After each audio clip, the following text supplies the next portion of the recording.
Okay, so welcome back. So what I'm doing here is I'm scaling the image. I could go in here and say like 50% and 50%, right? That would scale it X and Y.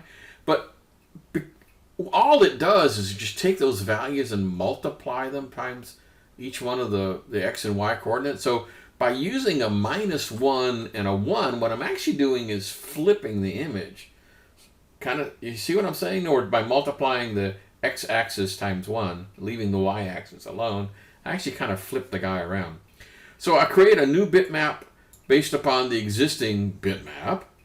I'm applying my matrix, and then I need to go here and change it to the new bitmap. Okay, and let's run this guy and see if he looks like the kitty's been flipped.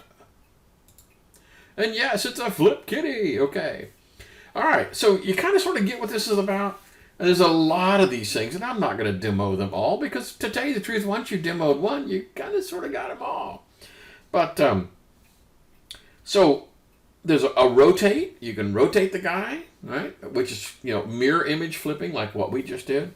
There's a rotate. There's a zoom. There's a flip. There's a stretch. A lot of people like. You don't really care about maintaining the aspect ratio of something, so you stretch it this way or stretch it that way, right? That's how you would do that here. Okay, so that's basically in a nutshell, and yeah, maybe on a test question I might ask you a little bit more about what the matrix guy can do, but as far as demoing it, it's pretty straightforward.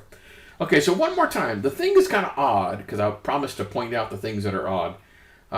One is, when it comes time to drag and drop a graphic file onto your project, I probably would not do it the way they said it. I would probably not put it in drawable. I would put it in bitmap. Just saying.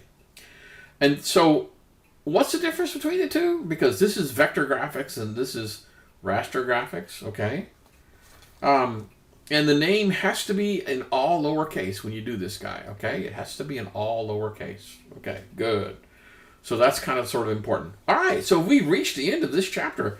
It was kind of a short demo, but it basically tells you everything you need to know about, how to create a canvas and how to, select color brushes and do drawing of a circle or text and whatever, and then displaying the thing in lieu of some sort of a thing. Now, clearly, there's a lot more to do with this. I mean, there's a lot of animation things you can do. Instead of just drawing an image, I might instead of drawing a circle, maybe I want the circle to go,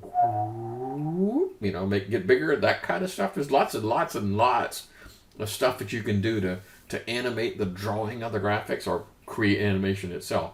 But that's not really something we're going to be doing in our class. Okay, we have reached the end of this chapter, and I'll see you guys again in one more chapter.